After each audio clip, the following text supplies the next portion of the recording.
Hi everyone, I just planted some new herbs and greens for the winter time, but now the priority is to protect them from the pests and the critters so I get more veggies than they do. So today I'm going to show you 3 plant powerhouses. Now these are 3 techniques that every gardener needs to do to protect your vegetables so you have more veggies to eat and the critters get less. First technique is companion planting.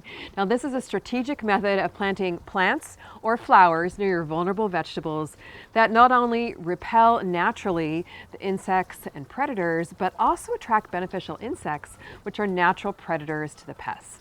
So not only does this add a really nice color pop to the garden when you're planting flowers, but it's also a way to practice environmentally friendly, sustainable gardening methods. 2 of my favorite companion flowers to plant near my greens are calendula and nasturtiums. They add a beautiful burst of color, are edible flowers, and also are a natural pest repellent due to their strong scent. The cool thing is they're also a trap crop for aphids and whiteflies, which means that the pests are attracted to them and are more likely to stay off your veggies when they're nearby.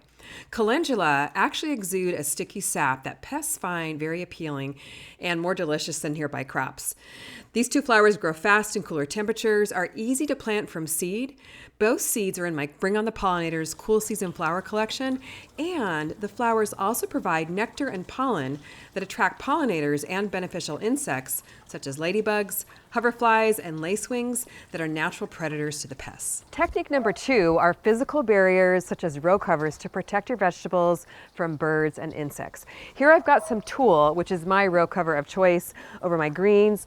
Look how amazing these greens look. There's no vegetable holes, there's no bird pecking marks, and we've been harvesting lots and lots of greens this raised bed. Tulle is super inexpensive, easy to find at most fabric and craft stores, and my color of choice is red that comes in lots of different colors.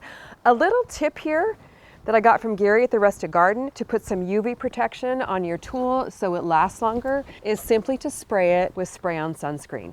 So I'm going to do that before I install my row cover. Spray it on, let it dry, and you're good to go with the UV protectant.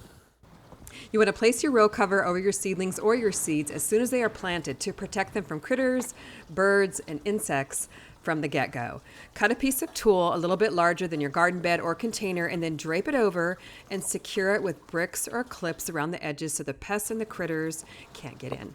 One reason I really like tulle over other row covers is not only does it come in a lot of colors, it's inexpensive, but it also allows sunlight in and gives plenty of airflow to your plants. Technique number 3 are natural repellents, sprays, and granules.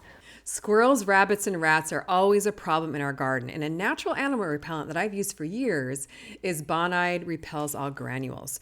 Now we're working with Bonide on this video, and the wonderful thing I love about these granules is they're super easy to apply. You just sprinkle them around the area I want to protect to form a barrier.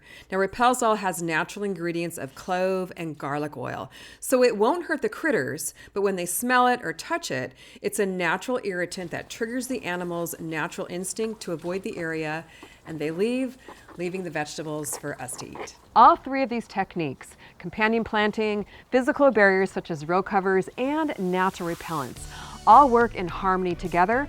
When you use all 3 of them at once, they're a real plant protection powerhouse. I'm going to be looking for your comment. Which one or all 3 are you going to implement in your garden this week? Please let me know. I can't wait to read your comments. Thanks so much for watching. We'll see you on the next video.